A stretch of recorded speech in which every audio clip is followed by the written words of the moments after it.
களில் தினசரி பலர் உயிரிழந்து கொண்டிருக்கிறார்கள், அங்கவீனமுற்று கொண்டிருக்கிறார்கள். அந்த வகையில் பார்த்தால் இந்த பிரதேச வீதி விபத்துகளுக்கு பெரும்பாலான காரணமாக இருக்கின்றது போதைப் பொருட்களும், அதுவும் போலீசார்களாலும் அடையாளம் காணாத வகையான போதைப் பொருட்கள் எமது நாட்டுக்குள் ஊடுருவிய காரணமாக முன்னைய ஆட்சியாளர்களால் இந்த மக்களின் மனங்களை மாற்றுவதற்காகவும் மக்களின் திசையை திருப்புவதற்காகவும் எமது நாடு பூராகவும் போதைப் பொருட்கள் சிக்கொண்டு தவித்துக் கொண்டிருக்கிறது.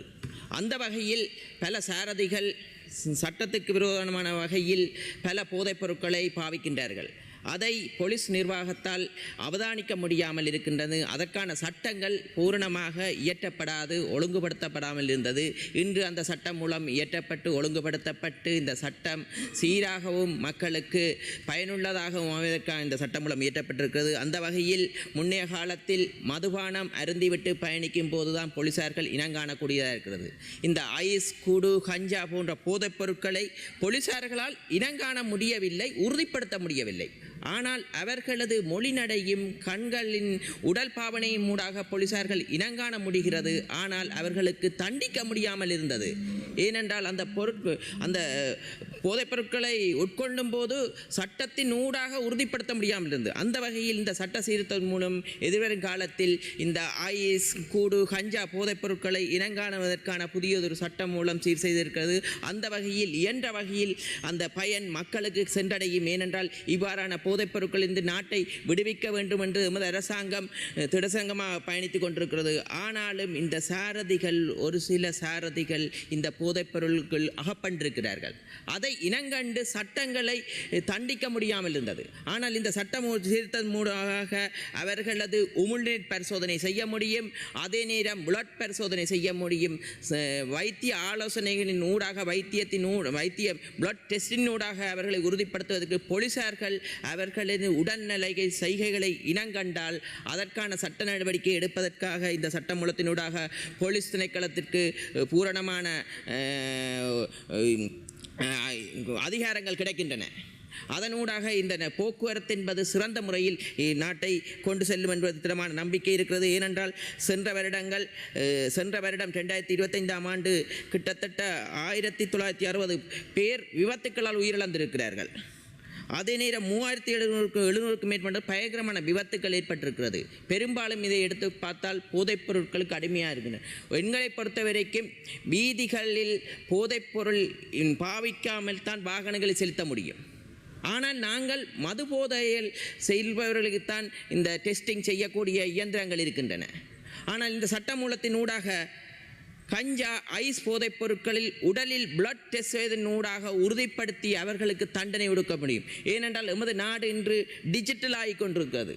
இன்றைக்கு அமைச்சர் அவர்கள் கூறுகிறார்கள், கோப்பையின் ஊடாக அந்த பயனை செலுத்தும் போது கூட அபராதம் செலுத்தினால் அது என்றும் அதில் எமது பதிவில் இருக்கும். இந்த இடத்தில் இந்த பயன் செலுத்தப்பட்டிருக்கிறது, எந்த இடத்தில் குற்றங்கள் நடைபெறுகிறது இனங்காணுவது இலகுவாக இருக்கிறது. எமது நாட்டில் அடுத்த ஆண்டு நடைபெறும் போது இந்த டிஜிட்டல் பயனூடாக எந்தெந்த பிரதேசத்தில் அதிகளவான குற்றங்கள் நடைபெற்றுன்றது இலகுவாக அறியக்கூடிய வாய்ப்புகளை எமது அரசாங்கம் ஏற்படுத்தி கொண்டு வருவது. அந்த வகையில் எமது மாகாணத்தை எடுத்துக்கொண்டால் பெரும்பாலும் வாகன விபத்துக்கள் டிப்பர் விபத்துக்களாகத்தான் இருக்கின்றன. ஏனென்றால் இந்த சட்டத்துக்கு விரோதமான தொழில்கள் வடமாகாணத்தில் அதிகரிக்கின்றன. மாபியாக்கள், கள்ளமண் வியாபாரம், அதனால் இந்த யாழ்ப்பாணத்தில் அதிகளவான விபத்துக்கள் இந்த டிப்பரின் ஊடாகத்தான் ஏற்படுகிறது.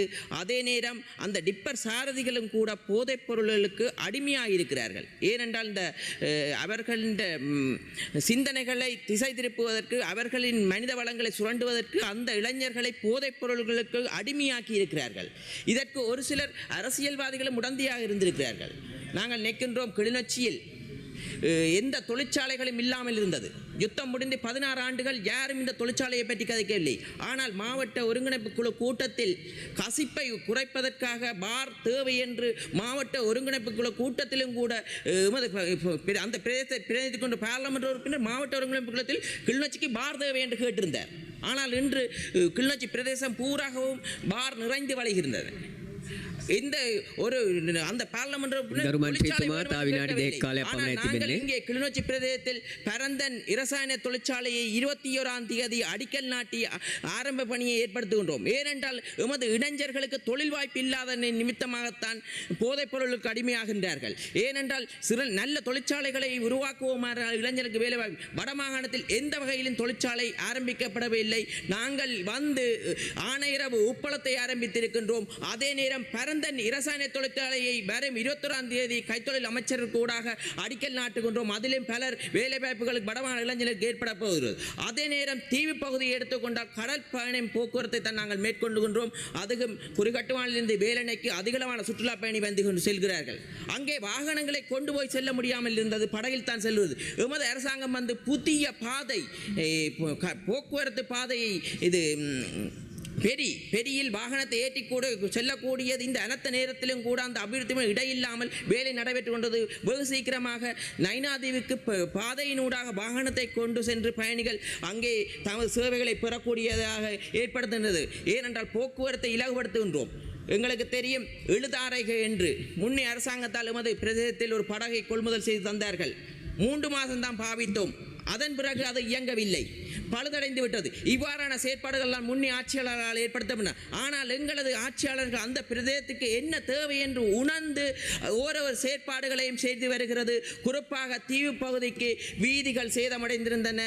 வீதிகளுக்கு அதிகளவான நிதிகளை ஒதுக்கி அங்கே தீவு பகுதிகளில் அதிகளவான வீதிகளை புனரமைக்கின்றன.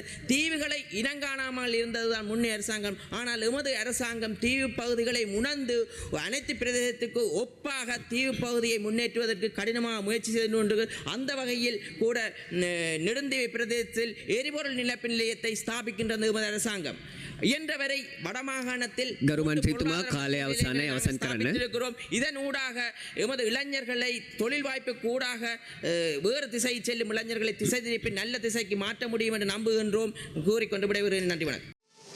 மேலதிக செய்திகளுக்காக எமது யூடியூப் தளத்தை சப்ஸ்கிரைப் செய்யுங்கள்.